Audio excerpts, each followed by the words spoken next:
Keynote speakers, honorable members of the Secretariat, President and Co-President of the International Court of Justice, fellow officers, delegates, MUN directors, distinguished and respected guests, indispensable members of staff, press and security, good afternoon.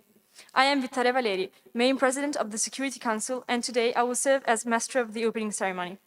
Needless to say, I am deeply honored to welcome you all to the official opening ceremony of the 19th annual session of GeMUN United Nations, titled Minding the Gap. With no further indulgence, I would like to officially start today's opening ceremony. It is now my pleasure to give the floor to the Secretary General of GeMUN 2022, Vittoria Malusel. Ms. Secretary General, you have the floor.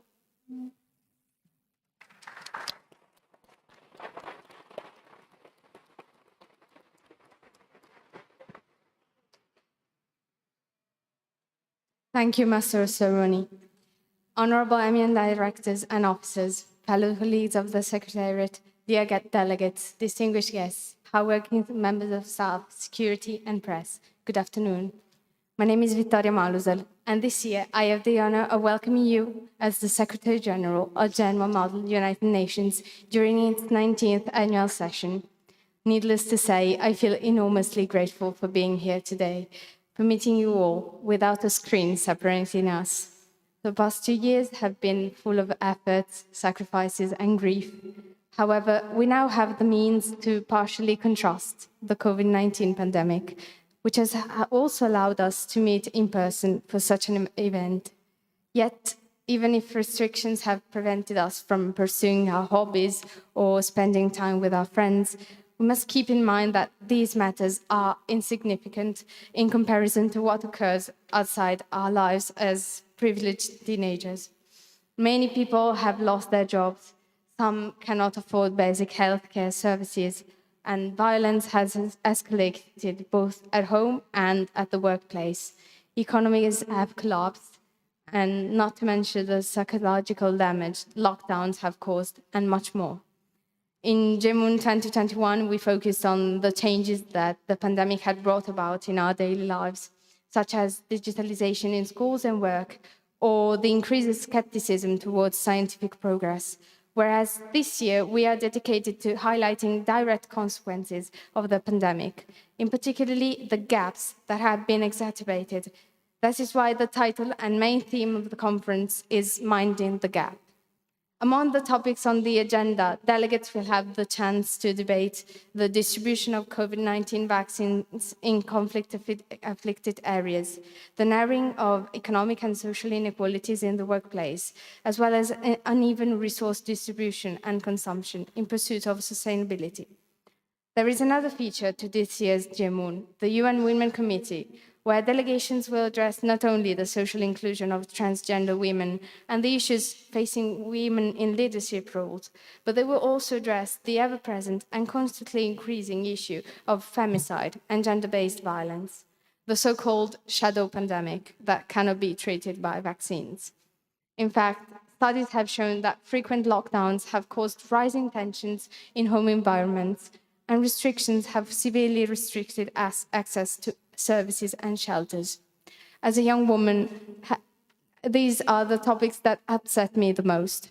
Although I feel I have the same opportunities and rights as my male counterparts, I know I cannot say the same for many women, women who are still struggling to make their voices heard in countless contexts, women who are still subjected to prejudice, women who are afraid of their own actions due to the consequences they might face later.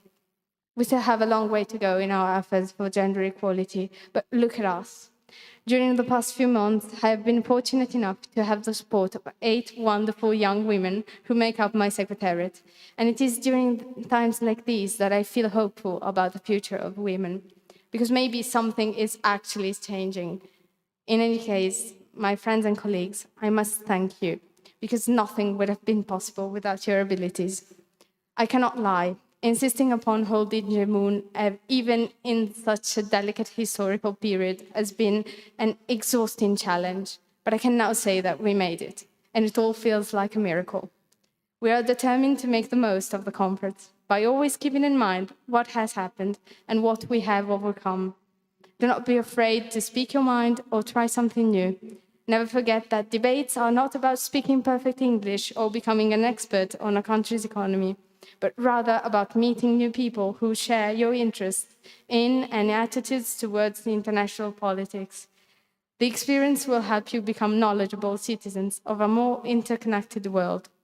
The purpose of MUN conferences is indeed to bring our attention to issues that are far too often neglected in our everyday lives. And putting all our efforts into that is already a huge achievement, given our young age. That is why I wish for all of you to take pride in the task you have been given and in the things you will achieve in the next few days. Thank you from the bottom of my heart. I wish you all a pleasant conference. I yield the floor back to the Master of Ceremony.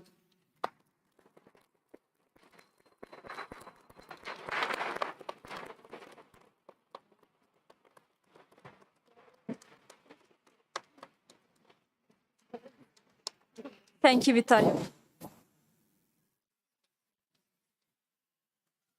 Now, I would like to give the floor to one of the Undersecretary Generals of GeMUN 2022, Alice Marrucci. Miss Undersecretary General, you have the floor.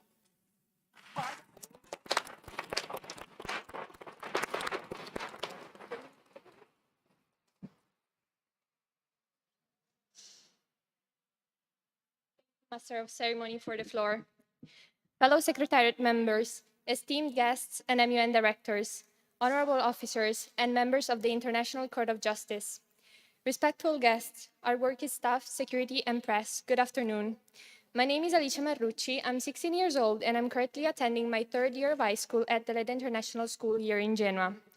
This year, I had the honor of finally achieving one of my biggest goals, that is serving our city's Model UN Conference as a member of the Secretariat. And in this GeMUN edition, I had the luck to do so as Undersecretary General. Before starting, I would like to personally welcome you all to GeMUN 2022. It is wonderful to be back in presence after last year's conference at home. Despite all the challenges and restrictions, we took a chance at the odds placed in our favor, so I hope you will be able to make the most out of this opportunity. My experience with MUN started a long time ago in 7th grade, and in all these years, I have had the opportunity of representing different roles in MUN. I started as a member of staff and have then been a delegate, an officer, and a member of the Secretariat multiple times and for various conferences worldwide. My experience allowed me to appreciate and value the efforts of each and every one of you, and also what the different roles have to offer in terms of skills. Thanks to MUN, I've improved in collaboration, public speaking, and diplomatic skills. But most importantly, I was faced with intercultural dialogue. Over the years, I got to know people from all over the world. Working with people who have different backgrounds, different cultures, is extremely important and is what I think is the most extraordinary aspect of MUN. Learning to understand people who live, think, and work in different ways, getting to know more about their traditions, and finding the right balance that respects everyone is fundamental. It is the key that allows us to discuss important issues. Kofi Annan once said that tolerance, intercultural dialogue, and respect for diversity are more essential than ever in a world where people are becoming more and more closely interconnected. Nowadays, it is clear that in the absence of dialogue between two or more nations, the risk of falling into conflicts is very high. This risk is one we cannot take, considering the huge effects it would have on the society of the international community. Mediation and diplomacy are the most important and the most powerful weapons to prevent such conflicts, but they cannot exist without dialogue and understanding, and it's through the lenses of intercultural dialogue and understanding that the issues you are presented with in your commissions have to be considered. Dear delegates, this year, together with the Secretariat, we chose for you the topic Winding the Gap. In these times of pandemic, more than ever, we are directly experiencing in our lives the gap between different countries and the lack of distribution of goods in the workplace, in schools, in gender recognition, just to name a few. In this GeMUN edition, our 5 committees and the ICJ will focus on issues that are all linked to a similar core problem, but that vary from human trafficking to resources in Palestine. In the GA, you will debate the uneven distribution of goods and resources. In UN Women, you will discuss the role of women in the workplace, social equality, for transgender women, and violence. In the Security Council, you will tackle issues regarding COVID, Afghanistan, and the ongoing situation between Russia and Ukraine. And lastly, in ECOSOC, you will try to eradicate social and economic inequalities in the workplace and industrial pollution in relation to COVID. All these issues deal with inequalities between different countries or even regions of the world. As delegates of the UN member states, you're also here representing their promise to achieve the Sustainable Development Goals of 2030, especially the 10th, which strives to reduce inequalities both within and among states. This goal is fundamental to the coming of a more peaceful and inclusive society, and we strongly believe that you will be able to center your aims around the pursuit of these goals. Dear participants, we truly hope that this conference will be an opportunity for you to come up with forward-thinking ideas and pass resolutions that help tackle these issues that are desperately calling for answers. As you might have understood by now, I like to quote former Secretary General Kofi Annan, whom I believe personifies at best the values of the United Nations. So I would like to leave you with one last quote to bring with yourselves in the upcoming debate sessions as an inspiration to work at the best of your abilities. The future belongs to you, but it can only belong to you if you participate and take charge. Thank you. I yield the floor back to the Master of Ceremony.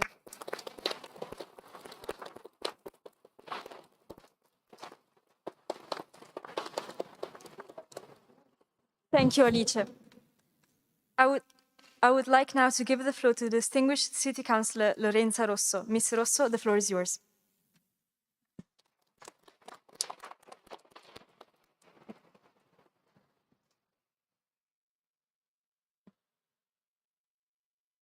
Io sono Lorenza Rosso, assessore al Comune di Genova, rappresento in modo precario il sindaco Marco Bucci che non può essere presente oggi a portare i suoi saluti a tutti voi perché purtroppo è impegnato in un concomitante impegno istituzionale.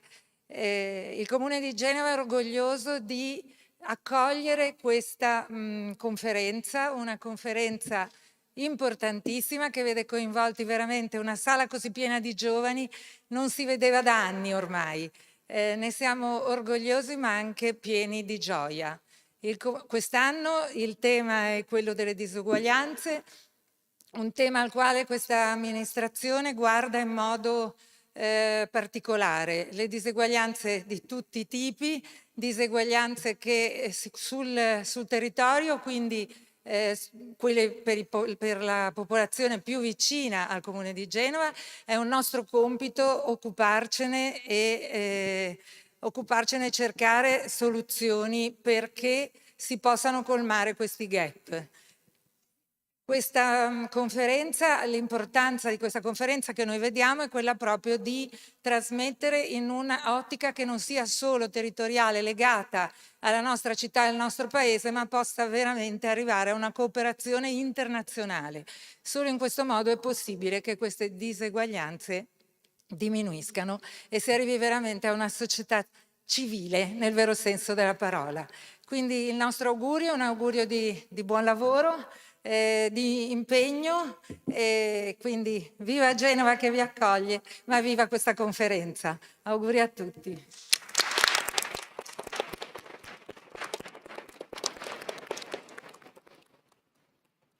Thank you, Mr. Rosso. It is now my pleasure to give the floor to the Fulgis Foundation President, Mr. Antonio Picelli. Mr. President, you have the floor.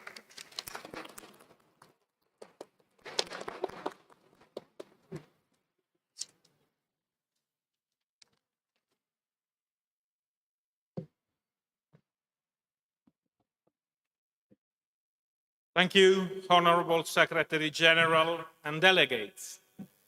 Madam Assessor Lorenza Rossi of the City of Genoa, distinguished guests, ladies and gentlemen and colleagues of the Steering Committee of the Fulgis Foundation, Paola Fazio and Massimo Lusuriello.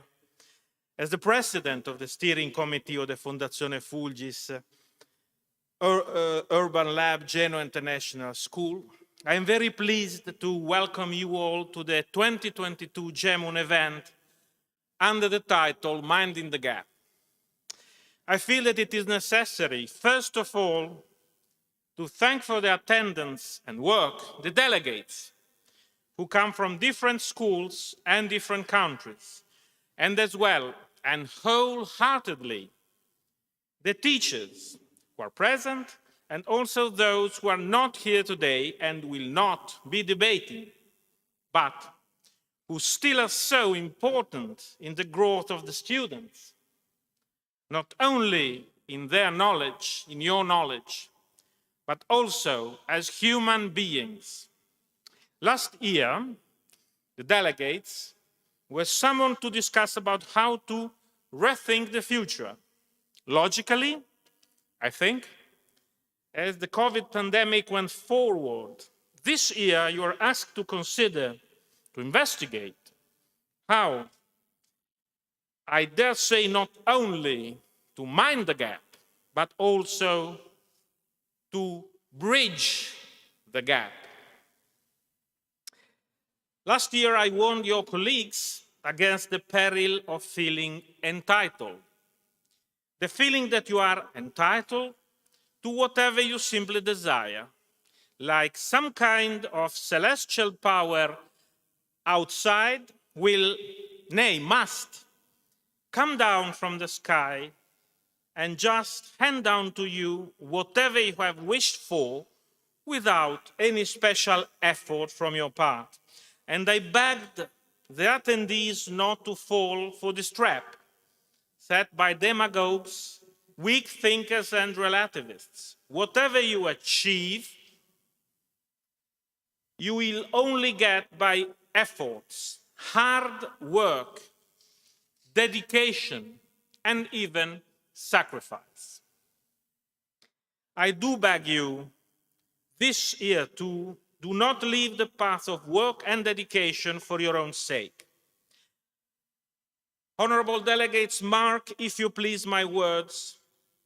To be able to mind the gap, let alone to bridge it, you need first of all to be aware that the gap exists, that there is no superior body intervening on your behalf, so that you have to get down to no work at all.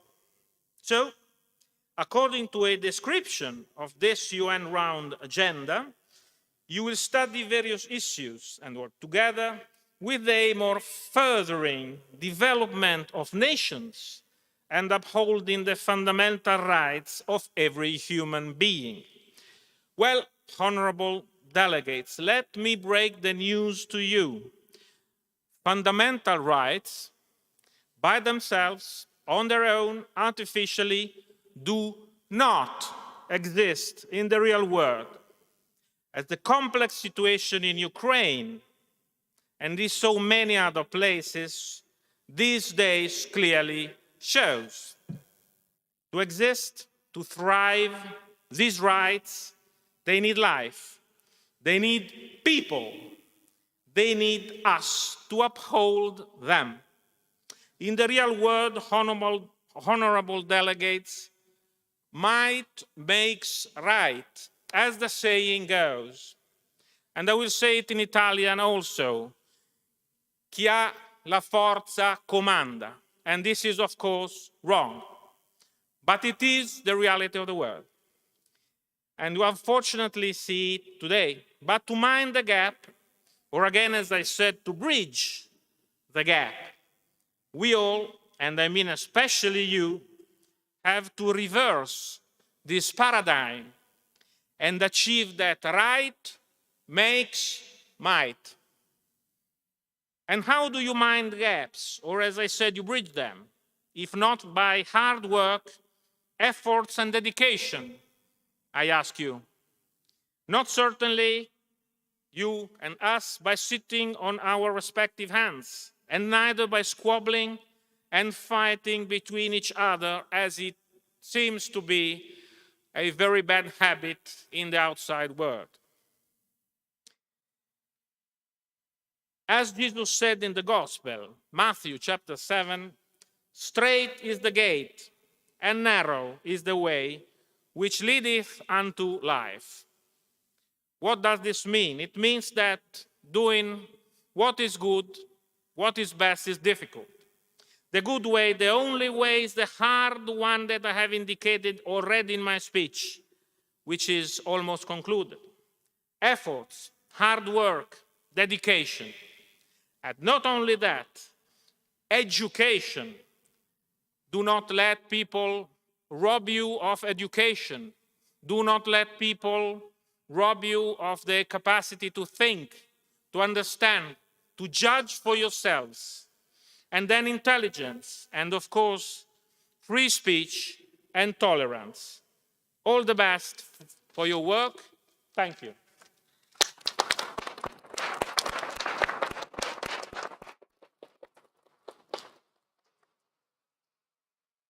Thank you, Mr. Picelli. I would like now to give the floor to the distinguished Dottoressa Ilaria Rocchi. Ms. Rocchi, the floor is yours.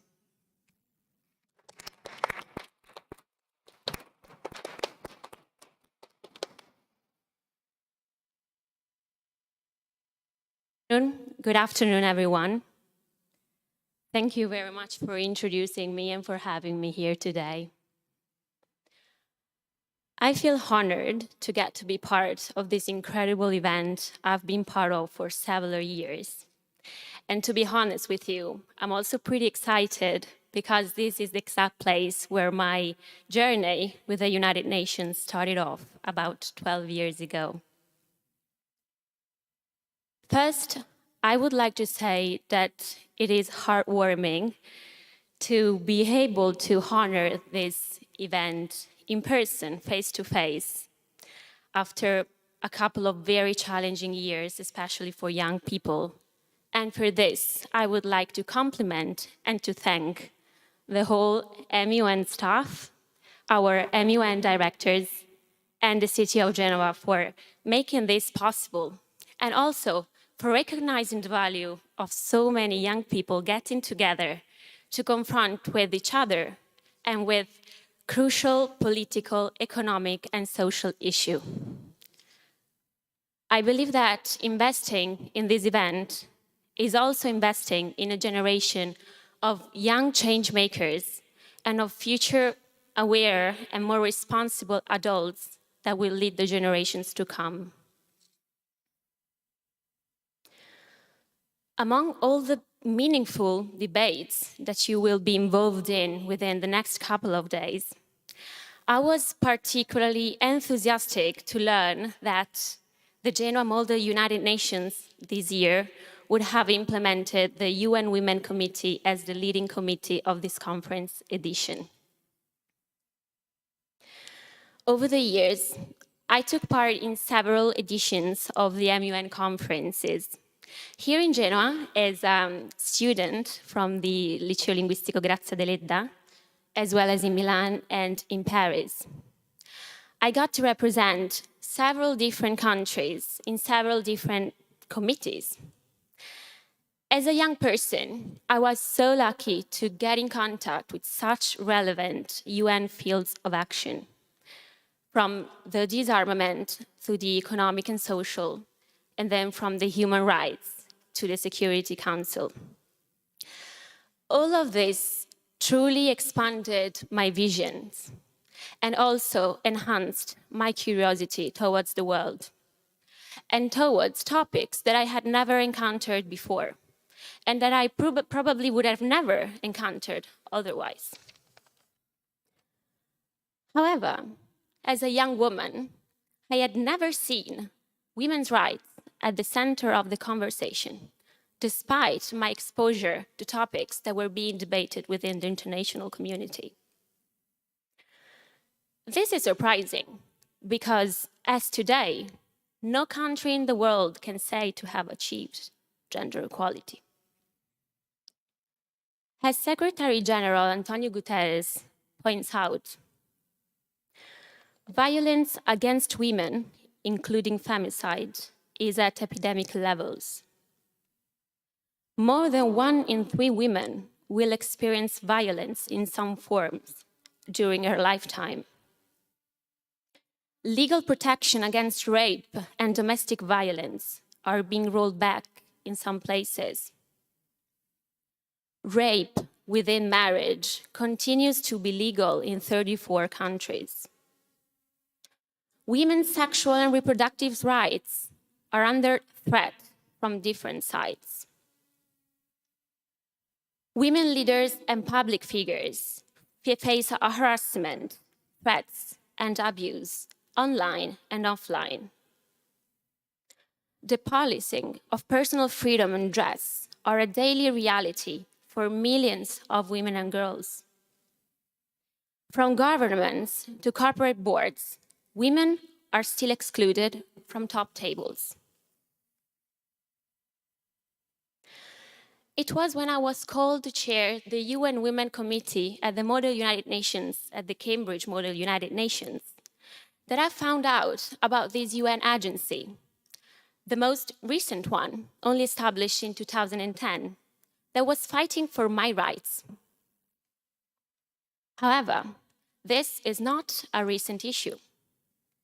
Women and girls have been fighting for their rights for centuries. Chairing UN Women Committee made me realize that all these incredible and important topics that I had been debating over the years at the MUN conferences were incredibly real, and that each of them would speak to someone's heart as much as gender equality spoke to mine. So that was the moment I realized that I wanted to work for women's rights. Let's look a little bit into what UN Women does.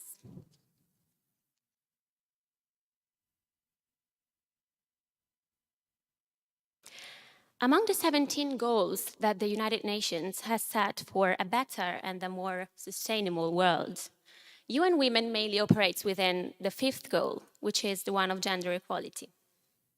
I say mainly because gender equality is a goal in itself and is also key to achieving the other 16 goals. In fact, only through equal participation of women can we benefit from the intelligence, the experience, and the insights of all humanity.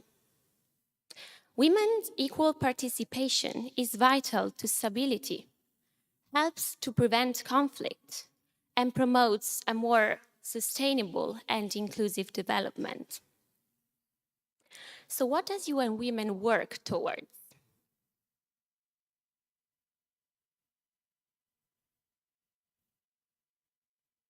The following are UN Women's strategic priorities.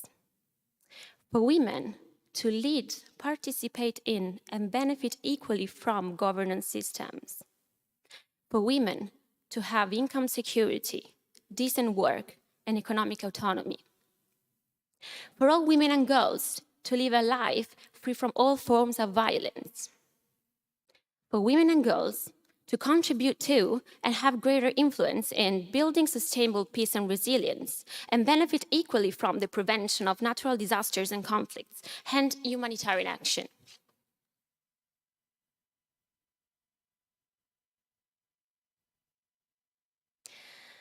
I started to approach the issue of gender equality at the age of 23 at the MUN, to then begin my career in this field at the age of 24 at UN Women in New York.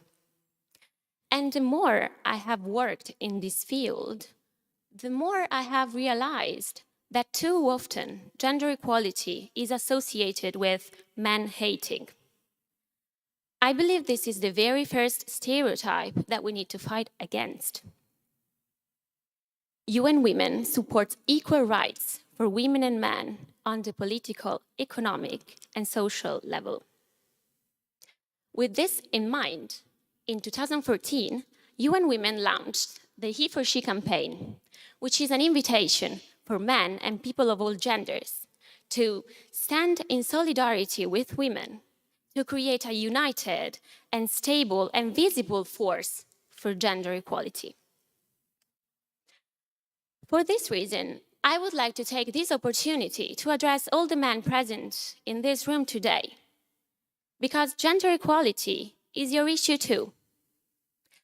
Only with the participation of men, we can aim to achieve gender equality and women's rights, thus to achieve human rights. I understand this might be unexciting, but still a little bit intimidating experience, and that you might doubt your own capability to be part of this very important conversation. I was there in your place too. and I doubted myself, and I still do most of the time. But as we hear today, we can't overlook the opportunity that we have and the responsibility that comes with it. This is the right time, and this is your chance to play your part in this change. So I am encouraging you to recognize your role and your part, and the part that you will be playing in the next couple of days, to feel the responsibility that comes with it, and of course, to enjoy every second of this experience, because I'm sure that you will cherish this for the rest of your lives.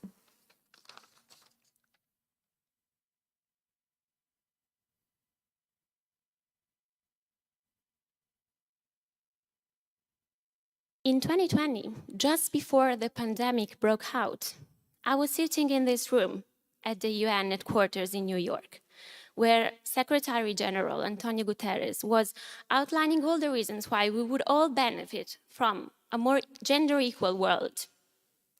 And I remember he said something that particularly resonated with me. Our power structures have evolved gradually over thousands of years. One further revolution is long overdue. The 21st century must be the century of women's equality. Let us all play our part in making it so. So this is also my wish for you today, to mind the gap and to play your part. Thank you very much.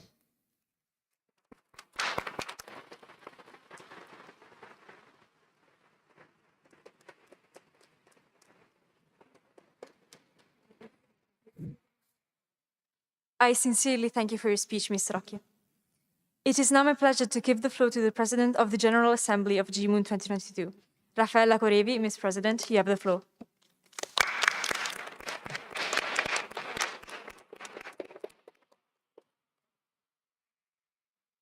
Amiable members and colleagues of the Secretariat, esteemed officers, honorable men directors, upstanding judges, advocates, and presidents from the International Court of Justice, distinguished guests, diligent members of staff, security, and press, dear delegates, good afternoon.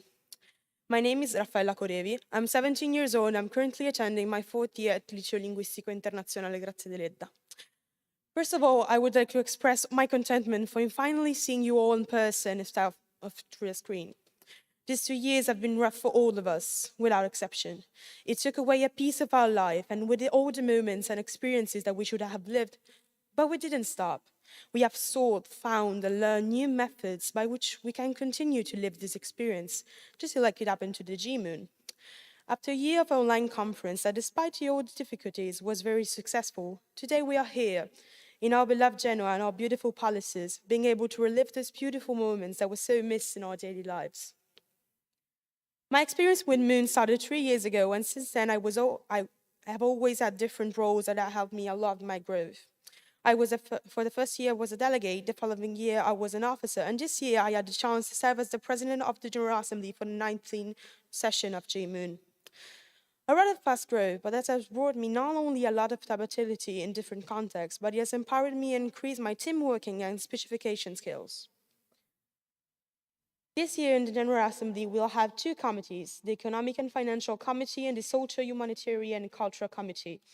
Similar issues would be addressed: the permanent sovereignty of the Palestinian people in the occupied Palestinian territories of the natural resources, combating human trafficking through the implementation of the UN Global Action Plan, the problem of intensive farming, which threatens to completely kill fauna and resources, and ultimately control the pandemic of the spread of HIV and AIDS. All these issues, despite their diversity, have a resolution, however: finding sustainability in natural resources and ensuring the safety and the health of people through the international collaboration. Just in the Sustainable Development Goals 12, responsible consumption and production; 11, sustainable cities and communities; and 3, good health and well-being. I'm really looking forward to listening to all the solutions that we'll be proposing, and I hope with all my heart that you will live an amazing experience. Thank you all dearly. Now you the floor back to the Master Assembly.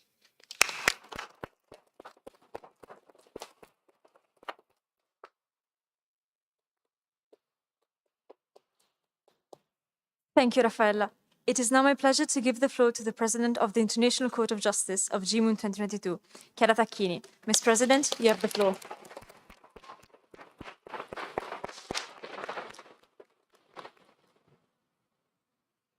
Honorable Master of Ceremony, Secretariat, MUN Directors, Officers, distinguished guests, indispensable members of staff, security and press, fellow members of the ICJ, good afternoon.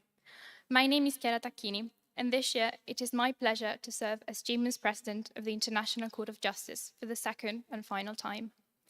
As I have the opportunity to represent this fundamental organ of the UN, I would like to tell you something about our court and our work during the conference. Here at GeMUN, we discuss cases that are still unsolved at the real ICJ. Advocates have 3 days to convince the judges of the rightfulness of their country's claims through the display of evidence and witnesses. Once this time has elapsed, the court is called upon to reach a fair verdict, which will only be revealed at the time of the closing ceremony. The topic that the ICJ will debate this year is a legal dispute between Ukraine and Russia. It concerns the situation in Crimea and in eastern Ukraine, and more specifically, whether the actions carried out by the Russian Federation have resulted in a violation of its obligation under international law. As the situation between the two countries is escalating, we, members of the ICJ, find ourselves in a very unique position. Never before in our ICJ experience have we tried a case whose main topics were so relevant to events that are still developing as we speak. In fact, we have the chance to analyze some of the underlying legal issues of the conflict. Needless to say, the case is extremely complex, but I am lucky enough to have a team of brilliant judges and advocates whom I am confident will rise to the challenge. I am looking forward to seeing what decision the court will take. To conclude, I have had the privilege to follow the organization of this year's GeMUN from its very first steps. Let me tell you, it has not been an easy task. The whole GeMUN team has worked incredibly hard to bring this conference to fruition.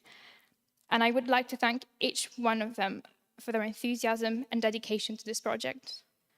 I'm also immensely grateful to all our teachers, former and current, for the much needed guidance and their unconditional support.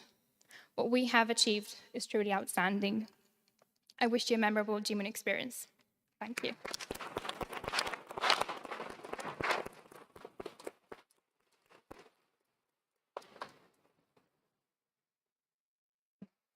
Thank you, Chiara.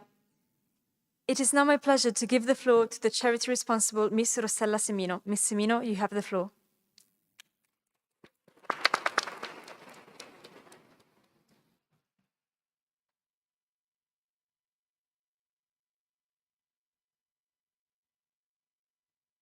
Dear delegates, participants, I'm Rossella Semino.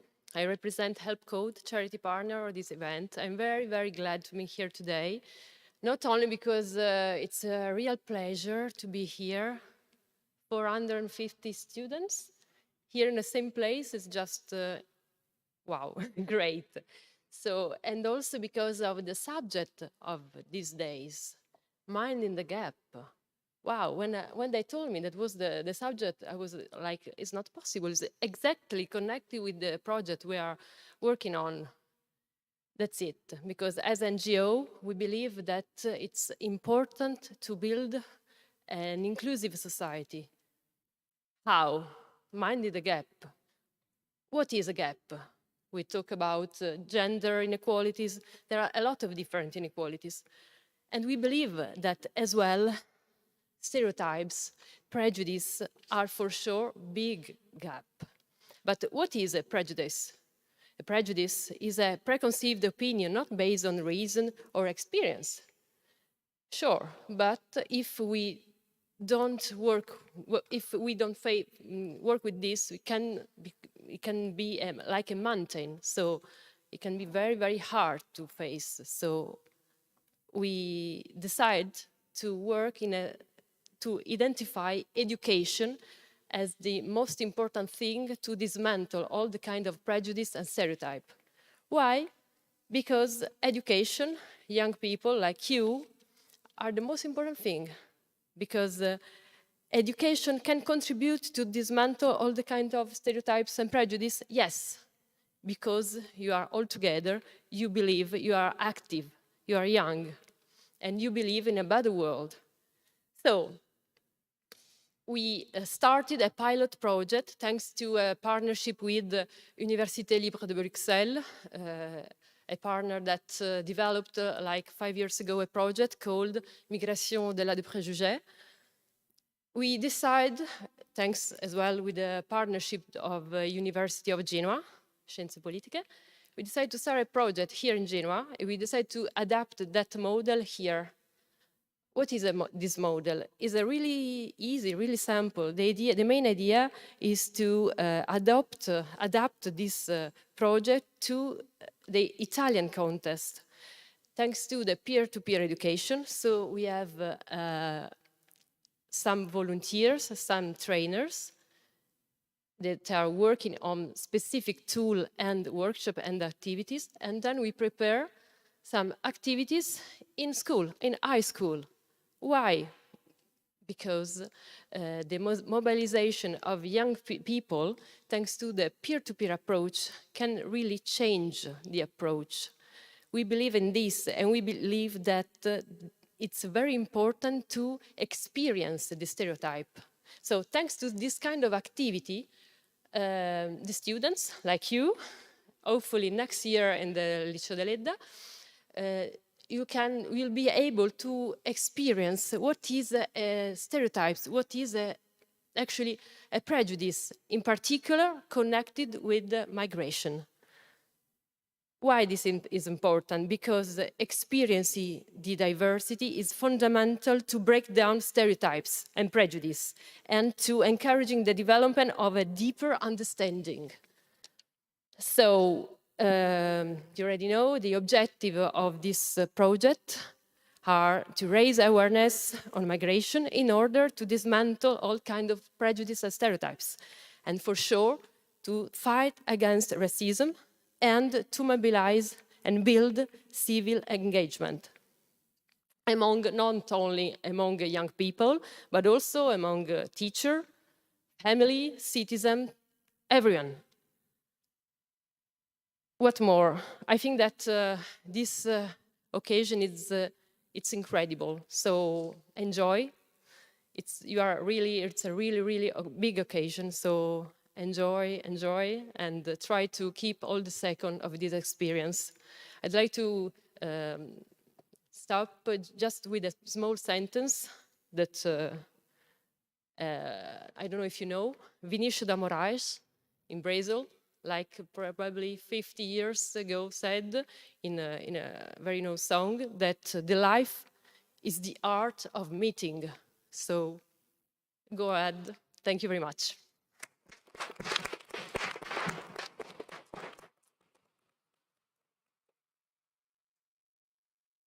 Thank you, Mr. Mino.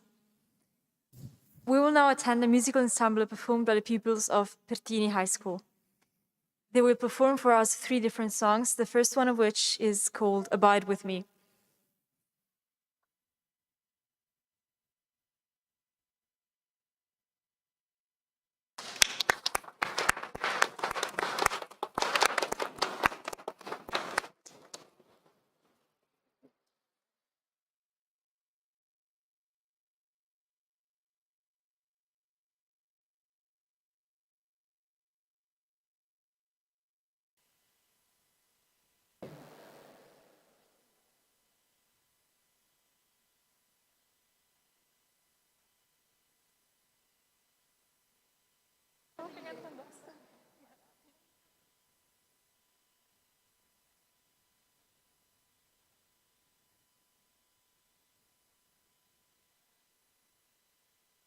Quello che gli ho detto appunto il giorno dopo aver fatto questa.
The next song to be performed is Blackbird.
The last song to be performed is Amazing Grace.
I would like to thank again the pupils of Liceo Pertini.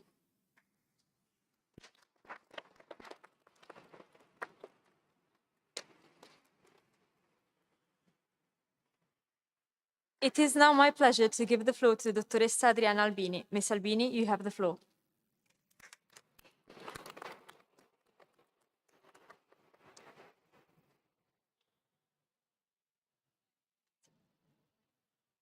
Thank you very much, Mrs. President, Ms. Director, and all the young and less young people that are present here.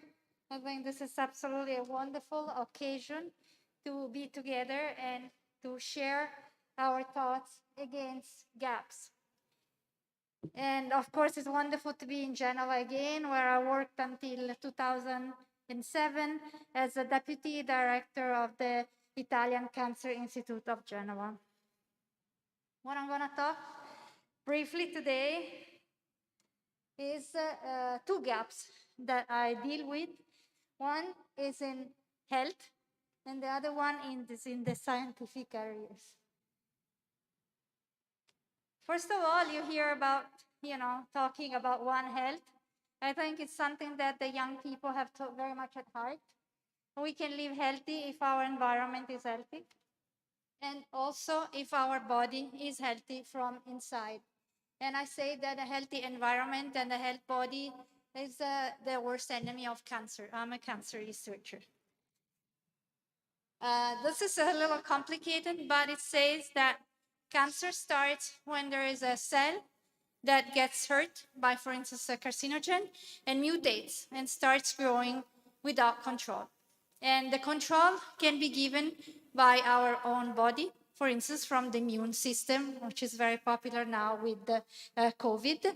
And therefore, it is very important to give our body weapons against cancer. Next, please.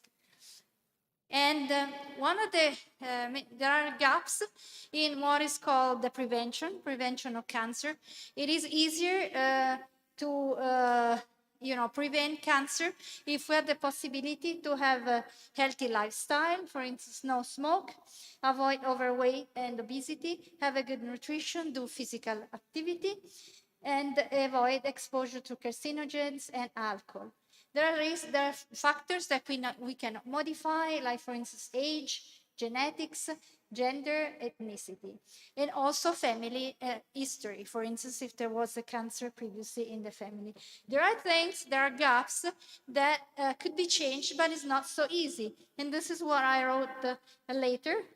For instance, world region, there are certain regions that are more disadvantaged. There is more chances to get sick and less to get cured, but not so easy to migrate. Education is very important. And this is what you have, and you can give to other people and also to your future children. And this can also help to have a healthy life. And unfortunately, a gap in health is also economical status.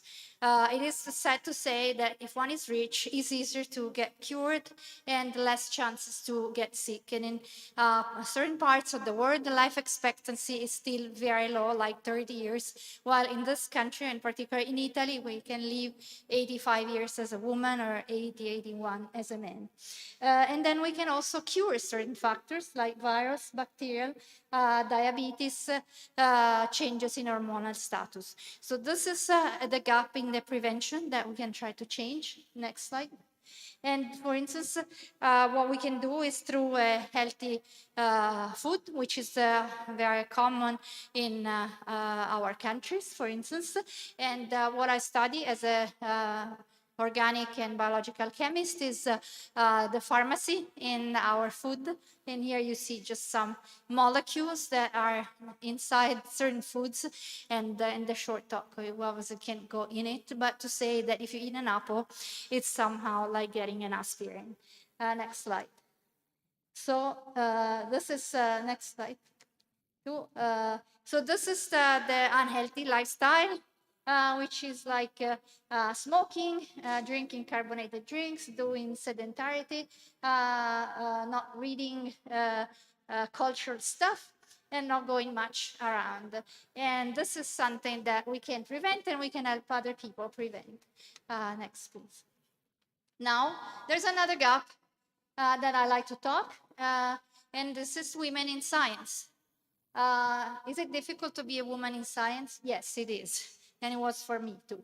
And that's why many years ago, I founded a group of people, women working in medical science in Italy, because what happens, and you see when there is often like even television talking about the pandemic, women, even when they're very good, for instance, in Italy, the COVID virus was detected first from a woman scientist in Rome, but they're invisible.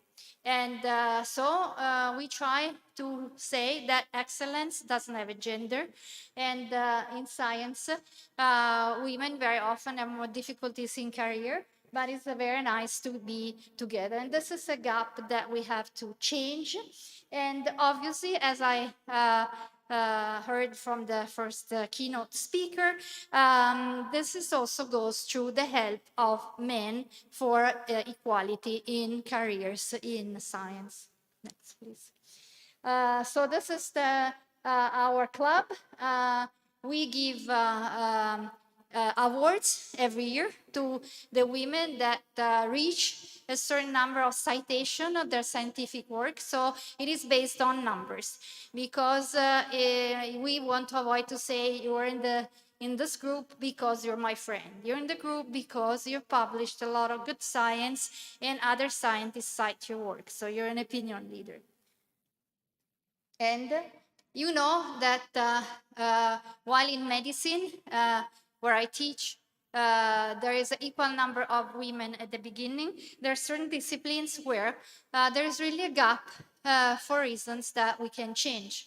And we can change through the politics, and you can do also those changes. These disciplines are called STEM, which means science, technology, engineering, mathematics. And for some of them, there are few students. And in particular, where there are very few students, are information science and technology, where really the best jobs are going to be, because everything is going to be digital. You know that there's a digital transition work also internationally, and therefore we have to encourage the fact that women can become digital and can work in these fields where there's a lot of development. Even in medicine, we do a lot of with artificial intelligence, communication, digital investigations on the patients. Next, please. So the gap is also when there is not problems in pipeline. STEM are less women, and there is a lot of stigma sometimes. But also when we start equal or even more, which is, for instance, in medicine or others, where at the beginning of the career, you see that, for instance, researchers can be men and women. But if you go to associate professors, it's less. If you go to full professors, it's even less. And this, unfortunately, didn't change much through the years. You see numbers of 2005, 2018. We still have problems to go to the top. And this is something that is not useful just to say it is like that. But, it's good that we try to understand why and change it. So the idea is that we can work, and the United Nations actually, where that you are somehow working as a model, have a policy against this gap, and there are certain things that are useful for young people in career, designed for women, but also for young men. And so I like to give sort of a little recipe. And one thing through your studies, and you have it even in high school, is to choose a mentor. A mentor is a word that we didn't use in Italy for a while, but it's somebody that is not only a teacher, but somebody that follows your step even after your school, and that you can ask for advice, and it's going to be there for you for your career. Another important thing is getting organized, because your time is your treasure.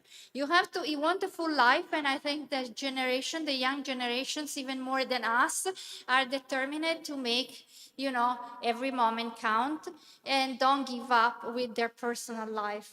And this means that if you want to do many things, you want to study, you want to be a UN representative, you want to do politics, you want to travel, and you want to have friendships and a family, then organization is a key.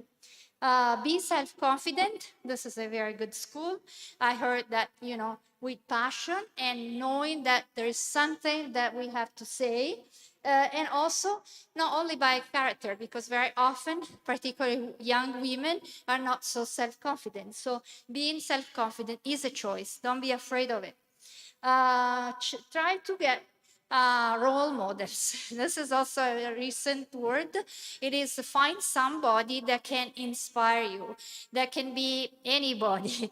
Can be a friend, a mother, can be a politician, can be a teacher. Somebody that you think is doing the right things and you can somehow learn. Then you're gonna find, and not very often, unfortunately, particularly if you do something important and relevant, competitiveness and conflict. So you have to learn how to navigate the conflict, which is gonna happen, particularly if you fight for your ideas and you believe in your ideas. Create a space, so to be listened to, and also be able to explain who you are. So introduce yourself, have a good CV, and your CV has to have everything, not only your school, but for instance, your sport activities, or if you do something for the community, religious, political, that's part of your curriculum, and people are very interested in that too. And then it's very important, the network. And one of the things that's very often lacking for women is to have a good network and good lobby that can somehow make to know each other and also to help each other with job and career. So that's why I really find that these initiatives are so important. And then it's important also to learn to negotiate. You start to negotiate for score and then for your salary, because you know that there are laws that say that women or men's salary should be the same, but it's not always like that, because there are incentives that sometimes we don't get to get. And it's important to write and to speak. So that's why these forums are so important, because if you want to make your project to be known, you have to be able to write it, to publish it, to send it around, to communicate it. That can be a tweet, can be a telegram, or it can be a page of a newspaper or a magazine, no matter how short or long, but it is the communication skills are very important. Next. So I had that fortune to meet women, Nobel graduate, to say that you can do it, Montalcini. And Elizabeth Blackburn is more recent, Nobel graduate, and she discovered the cell immortality. The immortality of cancer cells is due to an enzyme which is called telomerase. Next slide. Then through cancer research, I had to meet Italian presidents, and Mattarella is again our president. And with those people, if you want to, sponsor your cause, you have to speak. Next. And this is, mentors can be friends for life. On the left, the lady with the gray hair was my mentor when I was at the National Institutes of Health in the United States, in Bethesda. I was working for the American government for health. So I was 29 years old, and we're still friends. And I still consider her a mentor, although I'm, sort of an ancient woman. Next. And this was here in Genova. So because mentors can be men and women, obviously, there was our director, Leonardo Santi, who built the Cancer Institute and also the Biotechnology Center. Next. And I always have young people, and this is a group that I had in an institute that I helped to build in Emilia. Next. Next. Sorry. And these are all the people in the laboratory. We try to teach others how to go on in their own careers. Next, please. And this is talking about net. This is a nice algorithm. These are the people I've been publishing with. And that's why I say the collaboration is very nice.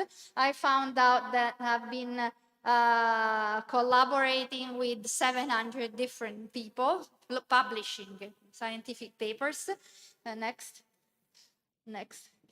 So this is maybe a crowd, I have been meeting 700 other scientists that like to publish their discoveries together with me. And this has really been a special part of my life. Next. And then I built this very strange thing, which is the meeting of the women scientists.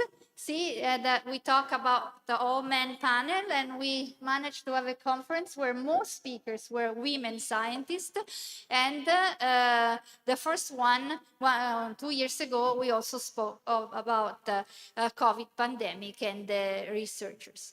So I want to stay really in 10 minutes time so that everybody else have time to speak. I try not to give up on everything. So I have 2 children. Her husband is my colleague, many friends around. And I try always to be available for my students. And I do sport. I'm an agonistic fencer. I got some medals in fencing for the veterans, so that's also fun because it keeps you competitive. And one thing that we always have to fight again also is peace. And the gender gap towards women careers starts also against violence, and that's why you all learn black and white, but I decide sometimes in those occasions to wear the red shoes that, from 2009, they're the symbol of fighting against violence towards women. And you know how bad now is the situation, for instance, in Afghanistan again. In this town, a few weeks ago, a woman, an Afghanistan woman who is a filmmaker, was awarded. And so we always had to stay aware of the countries that are less lucky than us. And you are a wonderful community of people, and you know that you're going to save the world. Thank you.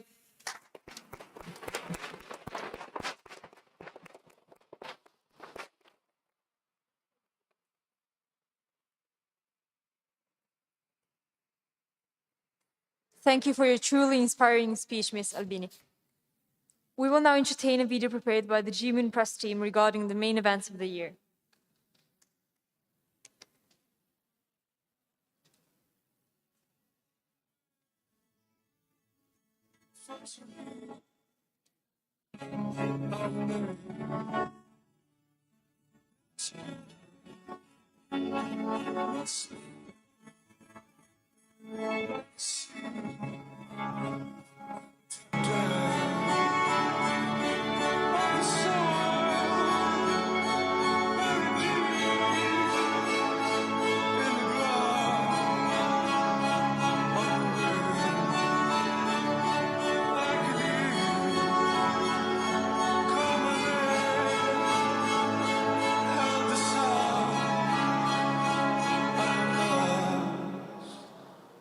I am lost.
It is my pleasure to now give the floor to the GeMUN director, Daniele Orlando. Mr. Director, you have the floor.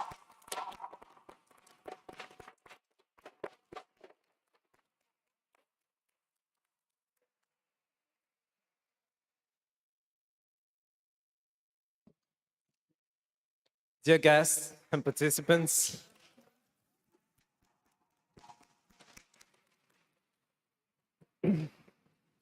the honor of addressing the opening session of the 19th General Model United Nations is an overwhelming privilege.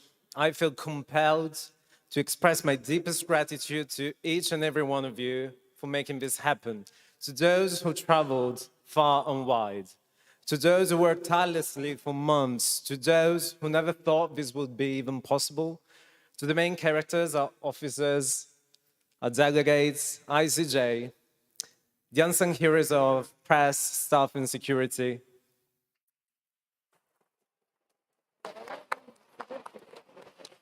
To our director, Ms. Susanna Fadda, and the principals, Cinzia Migliardi and Francesca Bavassano, for being great examples of female leaders.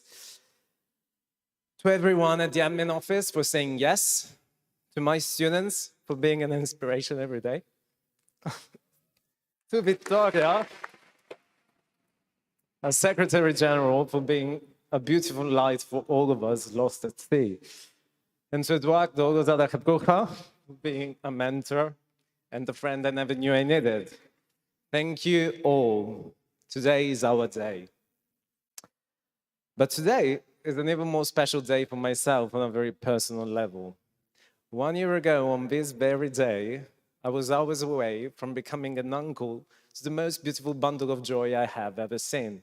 And on that day, I decided I was never going to pass up the opportunity to tell my nephew a story. You know, the classics always work. Peter Pan, Cinderella, Pinocchio, you name it. Those stories depict heroines and heroes who suffer endless trials and tribulations, but eventually make it to the other side, leading the people by example and reaching for the stars.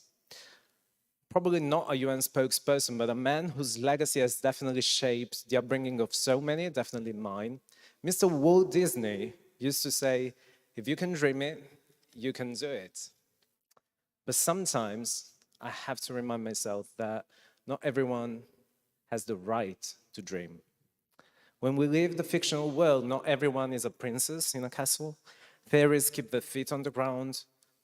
Dragons in real life are not green, and potions actually kill. When looked at from the real world, these fairy tales are the tales of privilege. No matter how difficult your starting point, the sole power of commitment is going to make you a success. No, this is not true. This is only partially true. Because in those stories, everyone is equally abled and no one is ever left behind. But every day, both close by and far away, millions of other stories take place that we still choose not to tell. We have come to believe that the stories of others are not our stories. Ever since a young age, we are taught that you have to be the main character of every story, and that you have to win, or else you belong with the evil side, or even worse, you're not worthy. This is exactly where we go wrong.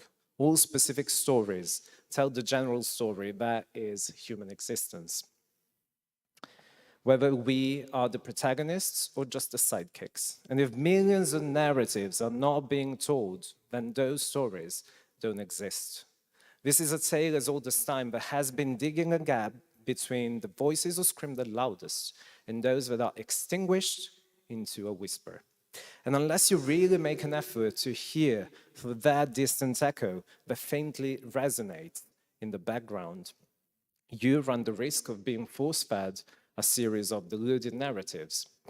We still live in a world where we are told that disparities of any kind are supposedly grounded in Darwin's survival of the fittest, where some loud storytellers claim that climate change is simply a thermometer going red during a bad year, where plastic landfills are one of Banksy's latest art installations, where global pandemic is a conspiracy and the vaccine belongs in a concentration camp, where accessibility for disabled people is a sticker on the floor, where victims of trafficking are tourists aiming to steal your woman, your wallet, and your job, where transgender kids are just following a TikTok trend that it will fall out of fashion in a matter of years, where boys will be boys and sexual harassment is the result of a woman's questionable fashion choices, where mental health is just an afterthought of first world issues, where everything you read on the internet is true and that gives you the right to kill people with words. No, this is not the story that I want to tell my nephew, and this is not the story that we can keep perpetrating every day.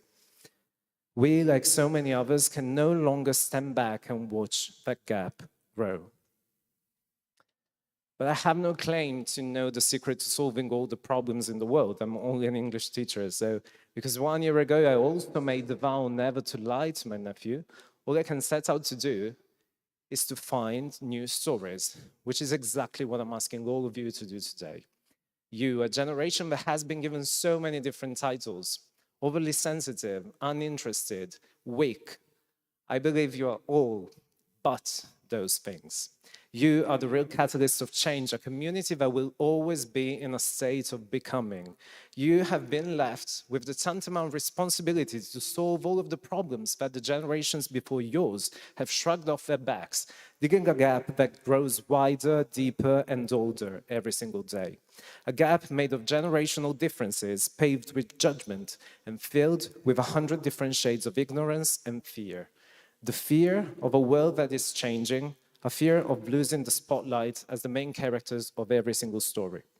But it's only when we make room in our hearts for other stories that we are full, that we find our whole selves. We only have one world, and in that world, we are all connected inextricably and irrevocably. In this world, we listen to all those stories and we tell them back. In Shakespeare's The Tempest, the magician Prospero walks on the fine line between reality and fiction and warns us that we are such stuff as dreams are made on. In the play within the play that life itself is, we are all characters of that one dream that is human existence. Walt Disney is not wrong after all, and I'm still going to watch Peter Pan and Pinocchio with my nephew so he can learn that we all have the capacity to dream, but we also have the responsibility to unleash everyone's potential so that each and everyone can write their own story. If we are sitting in this room, it means we live in a position of privilege. So you have the freedom and the power to bring about that change so that everyone can write the story. So I'm urging you, pick up a pen and write a new tale where we cross the boundaries of cursed lands, where a magic wand is made of information, communication, and education, where no one is in fact left behind. For when someone is diminished, we all are diminished. And where we strive for someone else's happy ending so we can get our own. So my dear friends, let's get to writing. And please be the person who not only minds the gap, but closes it. Thank you from the bottom of my heart. I yield the floor back to the Master of Ceremony.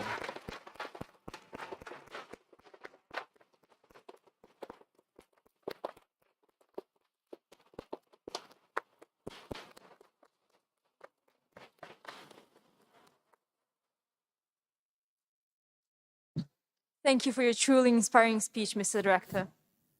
We will now proceed with the opening speeches from schools delegations, starting off with Delegate of Albania from Liceo Linguistico Grazia Deledda.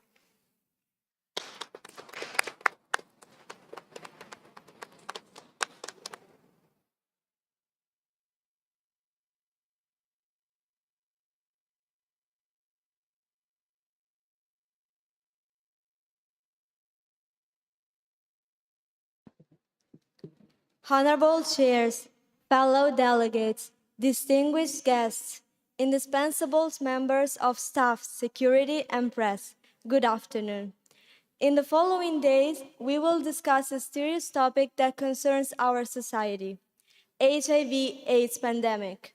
This is an issue of great importance, since nowadays, the epidemic has claimed more than 32 million lives. The United Nations has been fighting the spread of AIDS for years in many different ways, such as establishing a global fund and declaring December 1st as World AIDS Day. Much progress has been made, and now AIDS has been halted and reversed, forcing the pandemic into decline.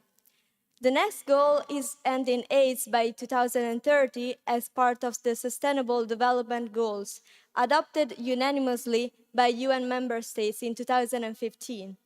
As the delegation of Albania, we hope that we can make a difference and put an end to this. Thank you.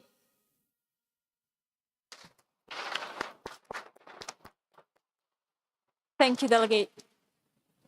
The next three speeches will be delivered by the delegation of Argentina from Liceo Pertini, the delegation of Brazil from Istituto Tecnico Manzoni, and the delegation of China from Espergarde. Please approach the podium.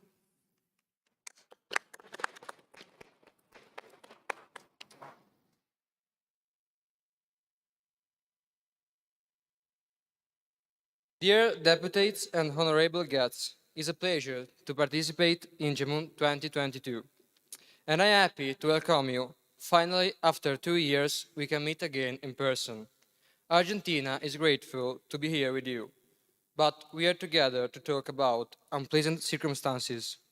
As all we know, in March 2020, the global society of the 21st century changed. A pandemic attacked the whole world. Society has had to face a new enemy, COVID-19. This virus has negatively impacted our organization. Many workers have had to give up their jobs, and many families have suffered from hunger. And after 2 years, these kind of problems still persist. Hospitals have had to deal health emergencies to deal with COVID, and many sufferers have not received help to overcrowding clinics. The different nations will be able to overcome this moment and defeat finally the COVID only if we remain united. Delegates, it will be an honor to listen to each of you and share the experience with you. Thank you.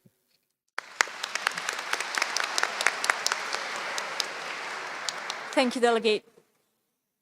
Please, delegation of Brazil from Istituto Tecnico Manzoni, delegation of China from Espergarde, and delegation of Egypt from St. Joseph, please all approach the podium.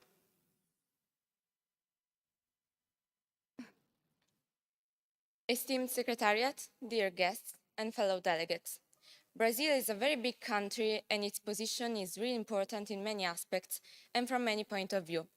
Our country has been part of the United Nations since the 24th October 1945 and participates in all of its specialized agencies.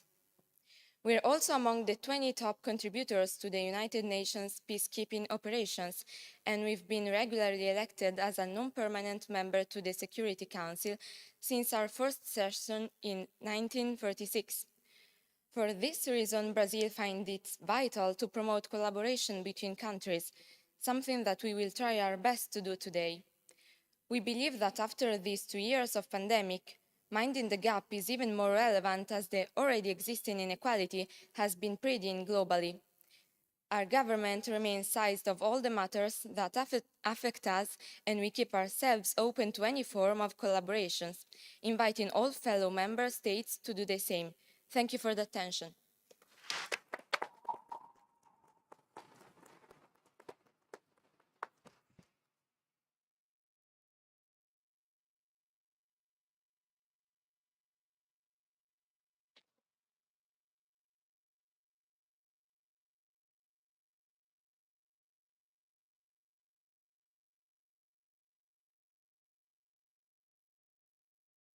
Fellow delegates, honorable secretariat, hardworking staff, and guests, on behalf of the People's Republic of China, we are very pleased to be invited to this year's GeMUN conference, despite of all these difficult and challenging times.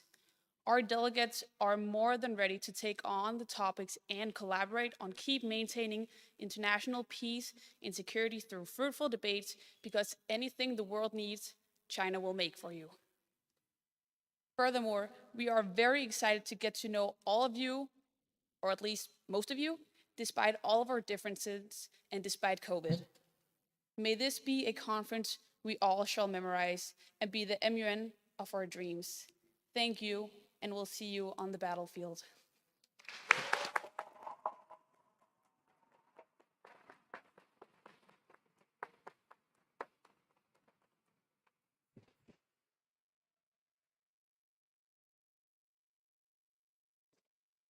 Honorable chairs, fellow delegates, and distinguished guests, good afternoon.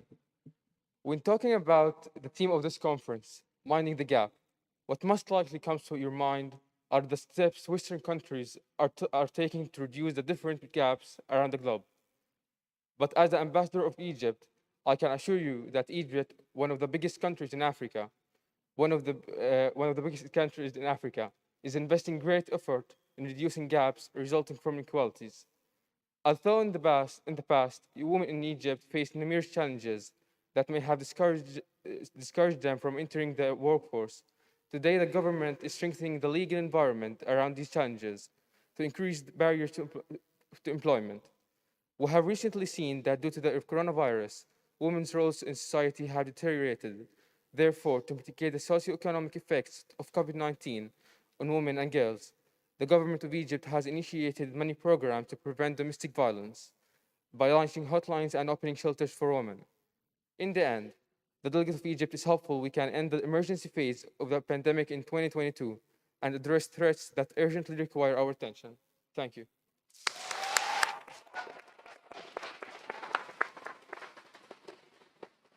Thank you, Delegate. The next three delegates to please approach the podium are delegation of France from Liceo Spinelli, delegation of India from Liceo Spinelli, and delegation of Italy from Al Ghalil.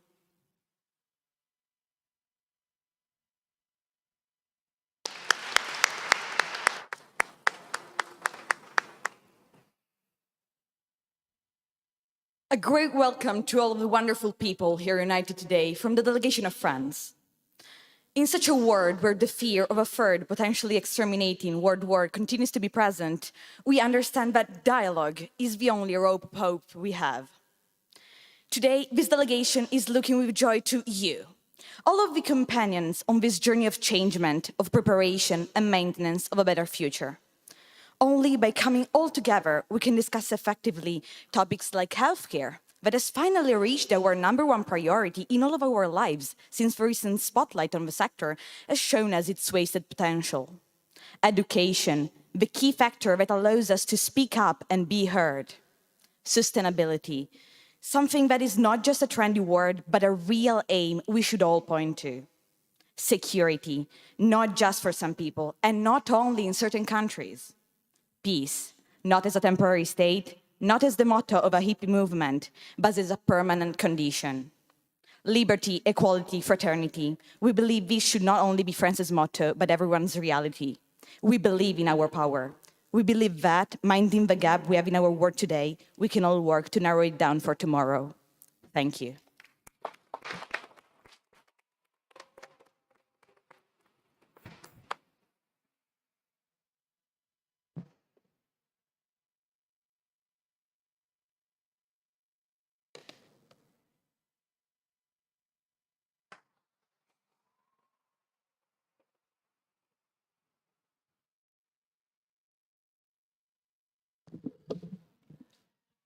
Fellow delegates, honorable guests, and welcome speakers. The Republic of India would like to express its complete commitment towards the critical questions that we will discuss. The following Indian Council goals illustrate how we plan and how we are actually achieving minding the gap of society. The Social and Humanitarian Council has been working with the Indian National AIDS Control Program, who has made profound efforts to reach the affected high-risk groups with the testing, treatment, and overall control over this epidemic. Several programs to not only protect victims of sexual abuse, mostly women, but also to prevent the transmission of HIV by providing a better education as well as improved supply of protection measures have already been implemented. The UN Women Council in India works hand in hand with the government in order to establish national standards for achieving gender equality and to emancipate women. This achievement wouldn't only be good for women, but it has also been proven to create a more productive environment overall. The Economic and Social Council's aim is to eliminate the social and economic gap between citizens of all kinds. Since the 2000s, this goal has been greatly handled, and more than 90 million people were lifted from poverty. We cannot stop at this moment, and we should not yield to the achievements we have already reached. The Security Council is working on the Afghanistan situation. The Republic of India and Afghanistan are historically bonded by a strong relationship based on several cultural links. India has played a significant role in the reconstruction and rehabilitation of Afghanistan. For the first time since the Taliban takeover, for example, the Indian government has sent humanitarian aid for the Afghan people. The Republic of India will put all its available capabilities in order to seek the maximum efficiency in the resolutions that will be presented in this session. We must look at the future and not be stuck in the present. India hopes for every topic to produce learning opportunities for each and every person in this room. Thus, I thank everyone on behalf of the delegates of India for producing learning opportunity for us as well. Thank you.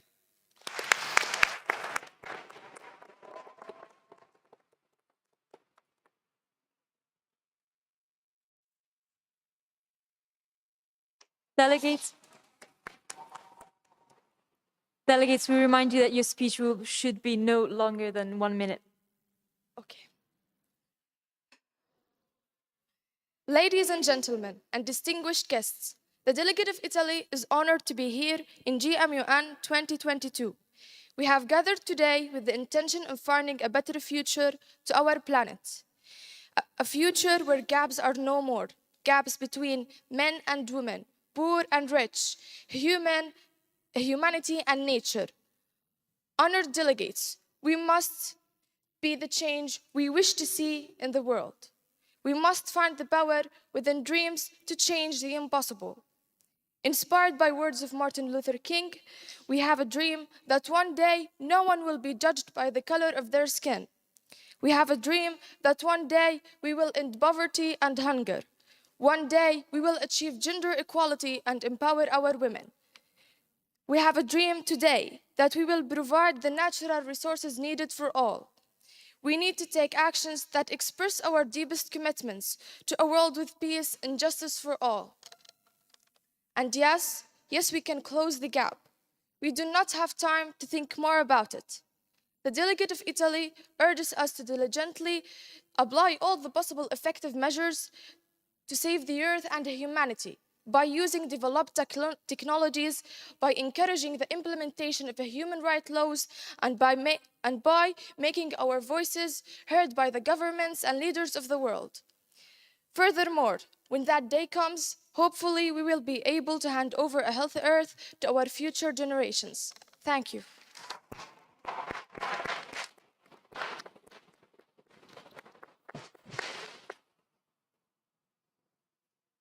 Thank you, delegates. The next 3 delegates to please approach the podium are delegation of Jordan from the Lidda International School, delegation of Liberia from Istituto Tecnico Manzoni, and delegation of Mali from High School Al Galil.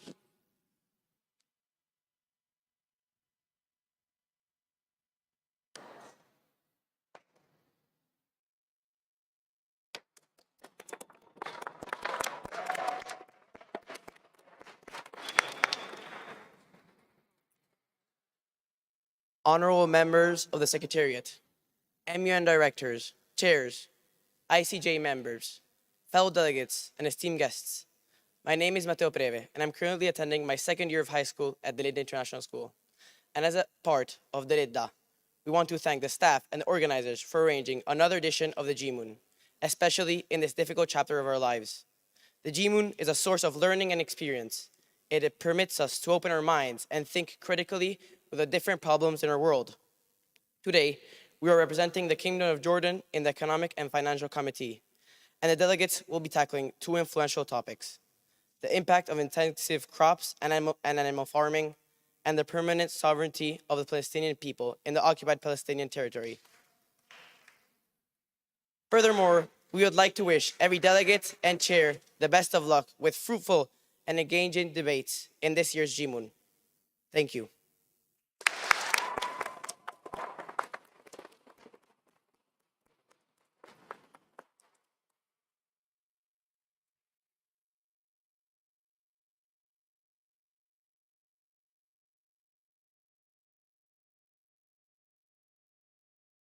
honorable chairs and members of the Secretariat, esteemed fellow delegates, hardworking staff, and distinguished guests, the delegation of Liberia couldn't be more honored to participate in this conference, whose aim is to reduce inequality among countries and peoples.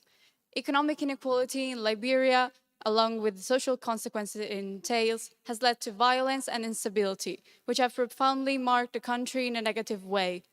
After the peace agreement signing in 2003, which put an end to the coup and civil conflicts, Liberia has managed to maintain security and now aims at creating a sustainable and inclusive growth that could make the country both prosperous and socially equal. Having seen the damage that inequality of all kinds brings, we wish that no other countries suffer the same, and we hope that through international collaboration, we will be able to create a more just society. Therefore, we're more than willing to cooperate in order to see this change happen, and we are also confident that every country will put effort towards the achievement of this goal. Thank you.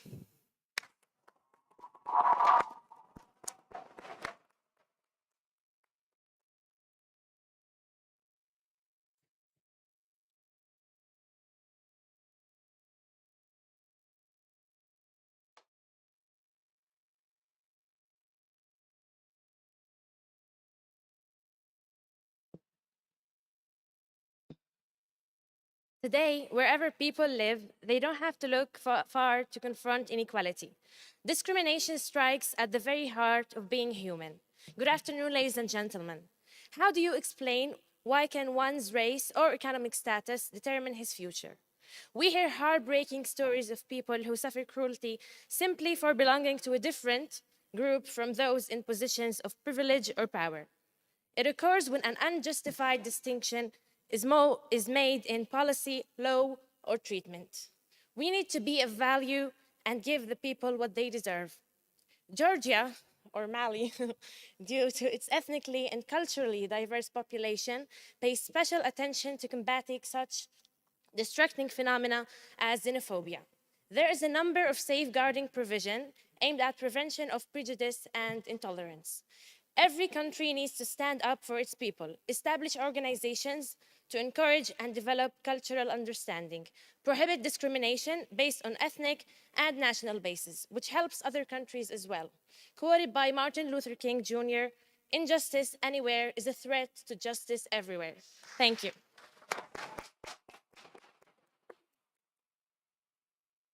Thank you, Delegate.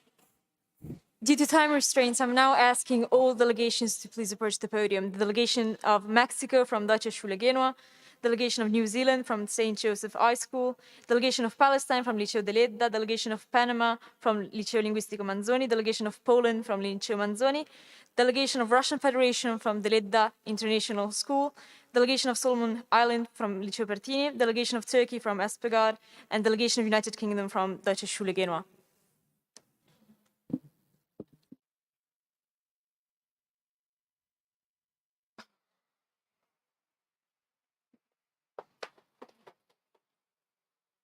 Honorable chairs, fellow delegates, established members of staff, security, and press, MUN directors, and distinguished guests, good afternoon. The delegation of Mexico is honored to participate in this year's GeMUN debate, where the theme is Minding the Gap. It is marvelous to see that all committees are concerned with helping to get the countries in need back on their feet after this pandemic. It scared us. It made us all face new fears and insecurities. It altered economic and social relations all over the world.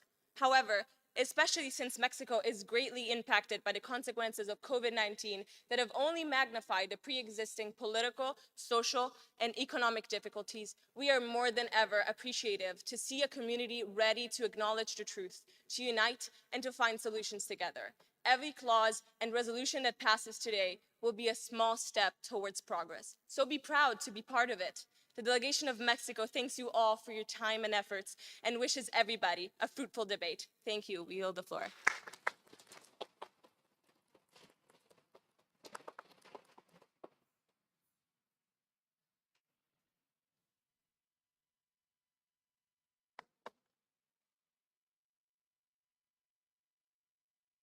Honorable Chair, distinguished delegates, and guests, good afternoon. gender equality, social equality, and civil equality, and last but not least, for sure, political equality, are core values in New Zealand. New Zealand has always been interested in minding the gaps between the diverse communities residing in our territory. We strongly believe that all these topics are of utter importance and should be dealt with globally. Today, as the ambassador of New Zealand, I can confidently state that our government succeeded in achieving this goal peacefully without any conflict. We are more than honored to participate in this conference, and we find it very important and crucial to discuss every committee. We believe that with such diverse groups, we can contribute to solving the world's biggest problems and lead to a radical positive change. We wish everyone a successful and unforgettable conference. Thank you so much.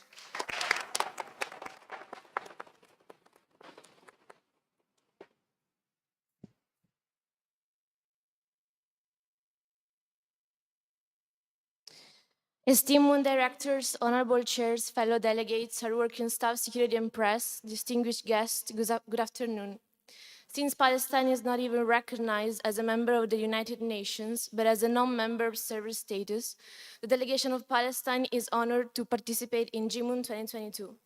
Our country is facing many problems at the moment, both in the Gaza Strip and in the West Bank.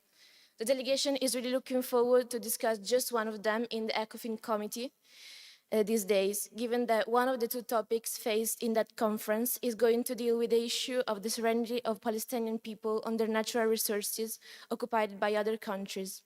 We will reclaim the human rights of the Palestinian people who have been rejected from their lands without any justice. Nonetheless, with the same attitude, we will do our best to solve any other country's issues that is compromising people or animals' rights and lives. Indeed, it is with this principle and objectives that the delegation enters the moon. Thank you very much, everybody.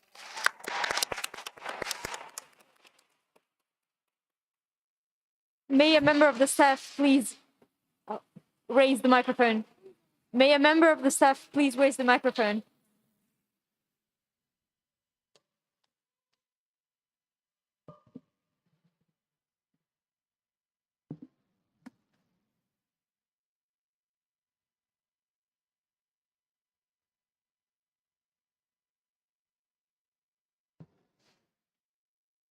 Honorable chairs, fellow delegates, distinguished guests, and hardworking staff, good afternoon.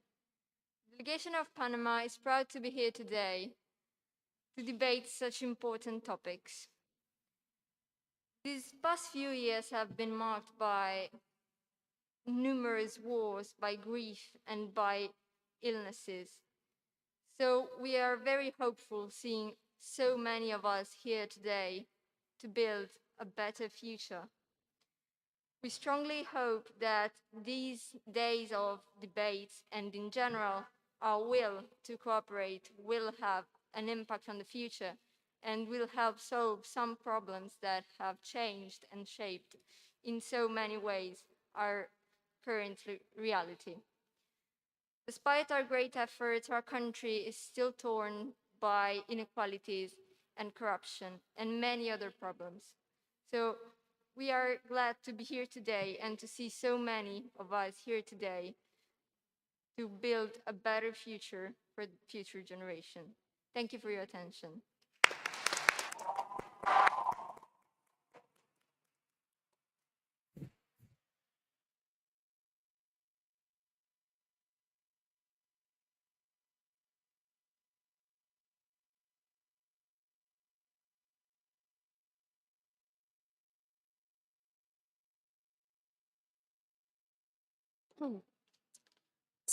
Madam President, Secretary General, distinguished guests, hardworking admins, honorable chairs, and esteemed fellow delegates, good afternoon. Delegation of Poland is so glad to be here today with all of you after 2 long years of pandemic. Just a little of history. We had Swedish rulers, Russian authority, and Soviet eastern borders just a few years ago. We understand what it means to live in a changing world order. The only constant in our history have been our Catholic faith and our belief in an independent Poland. The theme for today is Minding the Gap, which is a fascinating topic. We'd like to mention the EU as one of our strongest allies. The EU requires us, and we require the EU. We are all gathered here today to address issues of critical importance to the United Nations, and we are thrilled to be part of this important gathering with you. We want to achieve the finest possible balance in portraying the different viewpoints of the various delegations throughout this conference, and we look forward to the debates. We hope that throughout this conference, the best possible balance in representing the various views of the different delegations will be reached, and we invite all member states to enjoy the conference. Thank you for the attention, and we yield the floor.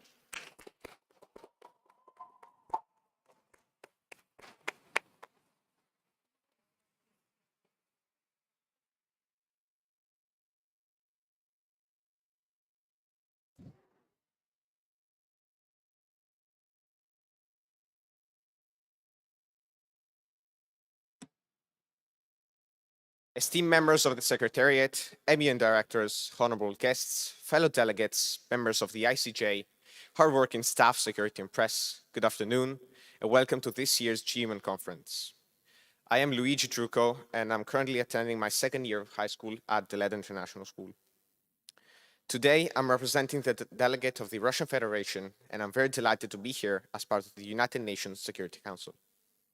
The topics we will discuss are three, and are all connected to the theme for this conference, Minding the Gap. They are the distribution of the COVID-19 vaccine in conflict areas, the recent developments in Afghanistan, and combating piracy off the Somali coast. While aware of our current position, we hope that we can collaborate to reach helpful and effective solutions on the topics at hand. We are committed to opening talks with the unofficial Taliban government in Afghanistan, with the main objective of ensuring stability and peace in the region throughout transparent relations, both inside and outside Afghanistan. We are also doing our best to tackle the current situation between Russia and Ukraine. Our main objective is de-escalation, and we are willing to collaborate with other delegations to find a compromise. We look forward to a fruitful and successful debate, and we hope that everybody has an entertaining experience. Thank you.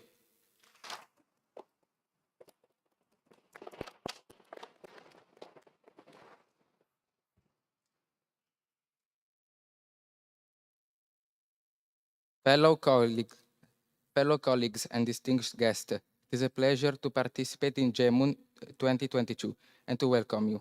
Solomon Island is grateful to be able to participate in this conference. In these approximately 2 years of pandemics, we have seen how in many countries, especially poor countries and beyond, many families found themselves with, for example, the family business closed and therefore struggled to have all the money necessary to pay the bills and to pay for food. In the poorest countries, access to medicines is not easy. In addition, with this pandemic situation, many families cannot even receive the medicine they need. This year, we are addressing several topics, such as the impact of intensive crops and animal farming, the impact of industrial pollution on pandemic transmission, the promotion of women's participation in decision-making and leadership. All these topics seem distant from our lives, but they are the basis to try to improve today's society and the society of tomorrow. Delegates, I wish you all an inclusive and interesting debate. Thank you.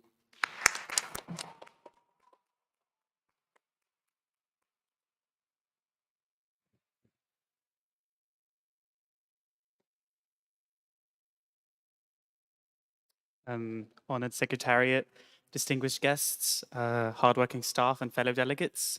Ladies and gentlemen, I am Benjamin. The delegation of Turkey would like to thank you all for showing up to discuss our collective greater good.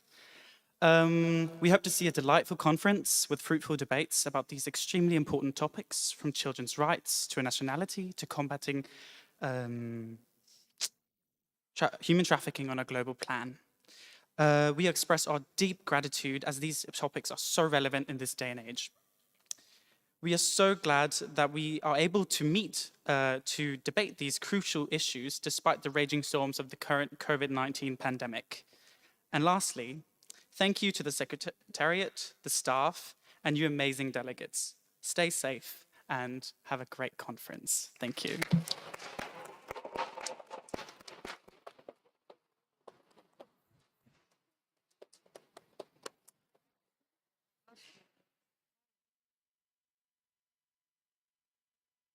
Honorable chairs, fellow delegates, established members of staff, security and press, GeMUN directors and distinguished guests, good afternoon.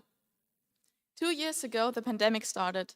Last year, we had our conference online and now we are here, but still we have our masks on. The pandemic hasn't finished, but the United Kingdom believes we all want it to be finished. How do we end the pandemic?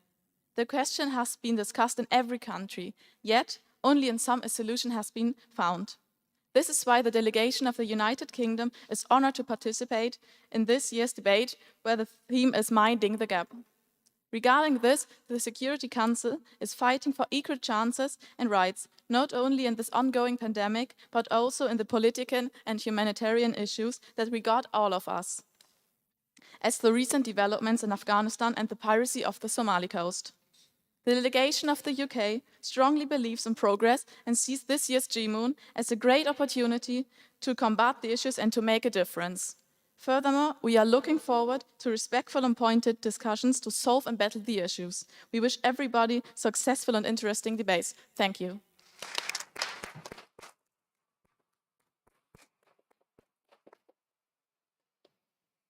It is now my pleasure to give back the floor to the Secretary General of GeMUN 2022, Vittoria Maluzel.